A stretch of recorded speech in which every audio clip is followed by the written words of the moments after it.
తండ్రిని ఏమీ చేయలేక కొడుకుని అన్యాయంగా అక్రమంగా ఇరికిస్తున్నారు. తొందర ఎంతకన్నా ఎందుకు తొందర వెయిట్.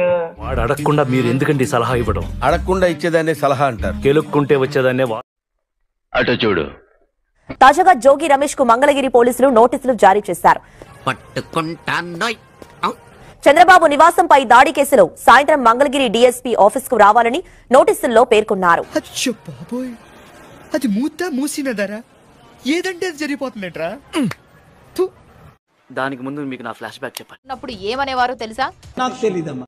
ఒకసారి ప్రెస్ మీట్ లో నారా లోకేష్ ను విమర్శిస్తూ నేను ఇంటికే వచ్చా, మీ నాన్ననే ఉరికించాం, నీ ఊరొచ్చా, నీ ఇంటికి వచ్చా, నీ నట్టింటికి వచ్చా, నువ్వెంత అని కామెంట్ చేశారు. అంటే ఆనాడు చంద్రబాబు ఇంటిపైకి వెళ్ళింది కేవలం నిరసన తెలపడానికి కాదా? ఎందుకు సార్ పాతగాయని మళ్ళీ రేపుతారు? ఈ ఎంకనగాడు బొంకనగాడు వీళ్ళందరూ కూడా ఆ రాడు సావడం రారా బాబు ఎవరైనా చూసుకుందా రమ్మ. పెద్దోళ్ళని కూడా చూడకుండా తిట్టేస్తున్నావు. ఎప్పుడో ఎవడో ఫ్యాకాడేస్తాడు. నన్నెవడరా ఫ్యాకాడేది? నేనే ఆడతా ఫ్యాక. చంద్రబాబే రాడు పారిపోతున్నాడు, ఇంటికే పోయాం. ఇది విన్నారా? చంద్రబాబే రాడు పారిపోతున్నాడు, ఇంటికే పోయాం. ఏంది ఇది? ఈ బోకర్ గాళ్ళంతా వీళ్ళ గురించి మనం మాట్లాడుకోండి. ఏం చదవటం సార్? చెప్పు తీసుకొట్టండి సార్. దీనికి మీరు ఏమంటారు సార్? చంద్రబాబు నాయుడు గారి ఇంటికి వెళ్ళి దాడి చేయాల్సిన అవసరం వచ్చిందండి. అంత అగాయిత్యం లేదు. చాలా మైకుం సార్. తెలివి ఎక్కువైందిరా. చంద్రబాబు నాయుడు గారి దగ్గరికి వెళ్ళి నిరసన తెలియజేస్తే 40 సంవత్సరాల రాజకీయ అనుభవం ఉన్న చంద్రబాబు నాయుడు గారు పట్టు నువ్వు ఎంత కాకబట్టినా ఇక్కడ పడేవాళ్ళు రే. అయ్యన్న పాత్రులు లాంటి వ్యక్తుల్ని అదుపులో పెడతాడు. అబద్ధం చెప్తే నమ్మేటట్టుండాలరా.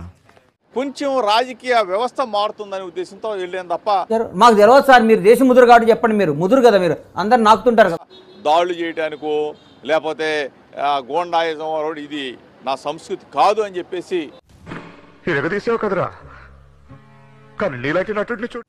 చంద్రబాబు అంటే కేవలం కుప్పం ఎమ్మెల్యేనే అనుకున్నారేమో. కాదు, అపోజిషన్ లీడర్ అయినా సరే ఎన్ఎస్జీ భద్రత ఉన్న పొలిటీషియన్. అనవసరంగా అలాంటి నేత ఇంటిపై దాడి చిన్న కేసు కాదు. అధికారంలో ఉన్నంత వరకు ఆ కేసు తెరపైకి రాలేదు. ఇప్పుడు అధికారం మారింది కాబట్టి ఒక్కో కేసు బయటకు తీస్తున్నారు.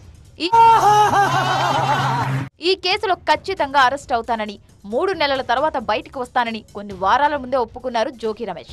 Intelligent fellow. అటు చూడు బే.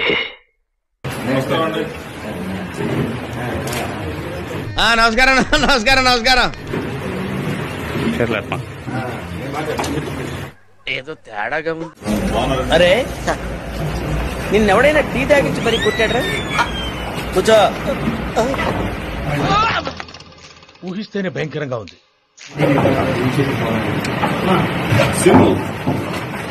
అప్పటి నుంచి ఉన్న సిమే నంబర్ మార్చండి. ఎలా ఐడియా? అటు చూడు బే. ఫోన్ లేదు, నెంబర్ కూడా లేదా? నా నెంబర్ నాకే తెలియదు. అసలు నా నెంబరే లేదు. ఫస్ట్ ఆఫ్ ఆల్ నాకు నెంబరే లేదు, ఫోన్ లేదు.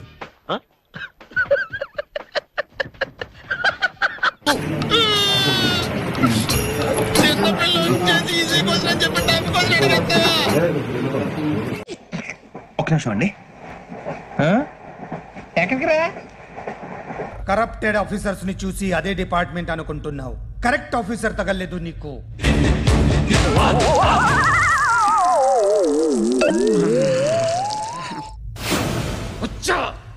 ఉచ్చ కారుద్ది మోకి.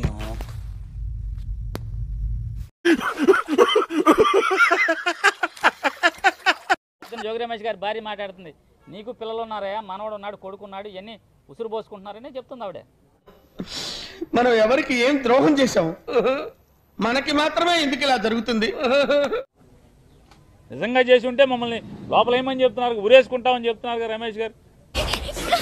భద్రప్ప ఏంట్రే మొరటి పనులు? ఆడికి అలాగే అవ్వలేరా? నిజంగా ఇది తప్పే అయిన కనుక నిరూపిస్తే ఖచ్చితంగా మేము ఉండమని చెప్తున్నాడు. చెప్పేటివన్నీ శ్రీరంగ నీతులు, చేసేటివన్నీ దొమ్మల గుడిసెల్లోకి దూరడం. ఈ పాపాలకు అంతం లేదు. ఖచ్చితంగా ఈ పాపాలని పటాపంచలు చేసేదానికి అందరం పోరాడతాం. తప్పు.